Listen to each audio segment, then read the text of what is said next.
Mr. Rajagopalan to begin by building his case. I know you're passionate about it, but I don't know whether you're down a slippery road, Rajagopalan, because you're an evangelist for data privacy, but I don't think many people care. You're putting your whole life at stake for this.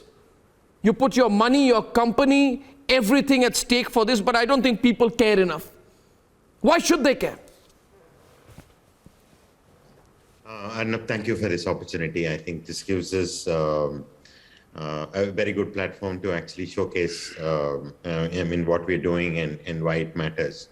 I really believe that people do care, but it's a paradox in the sense that, people are falling prey to the heat of the moment, because they have contextual cues, that actually make them share personal information, and that's what is getting them into trouble. There are three aspects that we need to consider, and I think everybody should be aware of.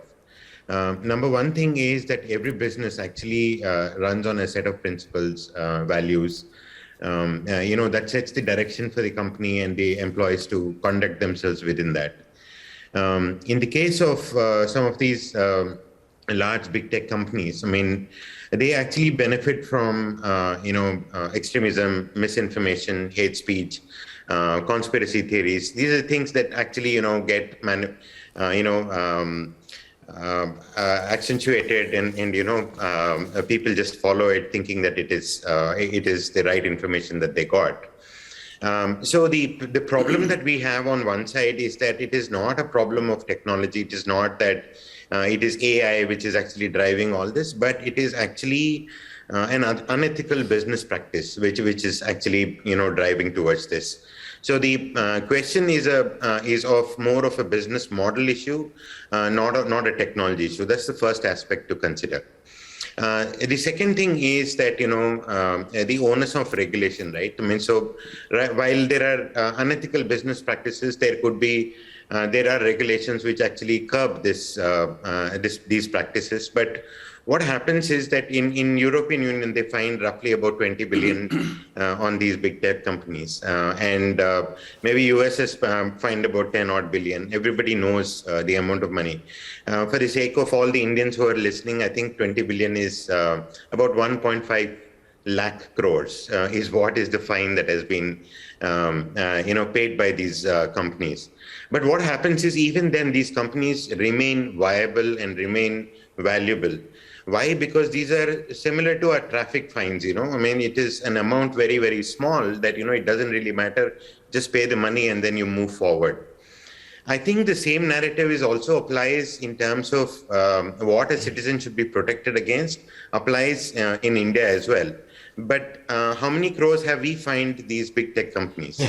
So if you just extrapolate these 20 odd billion that European Union fined on these big tech companies, if you extrapolate it to the Indian population, I think we should have fined them 6 lakh crore rupees as fine.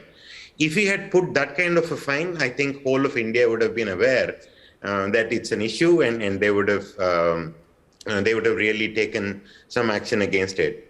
The third aspect is the user aspect. So the first one is about unethical business. The second one is the regulation. I think regulation should be far more stricter.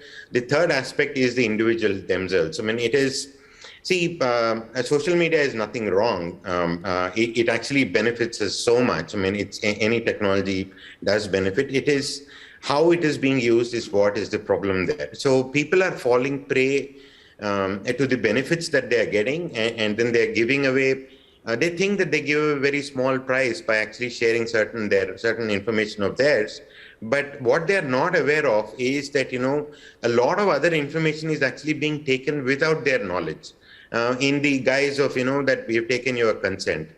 I'll tell you, it is very similar to a case where, you go to a garment shop and you want to try some clothes. It looks like, you entered the garment shop saying that you've given consent for them to watch you while you change because, they want to give you better clothes. And then it doesn't stop at that. They're actually selling that, whatever they've watched to other companies so that, they can improve their products and services. This is not what we signed up for on social media. So I think the most important thing here is that we're not aware of the amount of information that is being taken away, just 52,000 data points on an individual by a single social media company, I mean, is too much. That's on the stake. So, no, if it's so frightening, if the situation is so frightening, why is nobody doing anything? Anyone like to take on Mr. Rajagopalan? It's an open forum.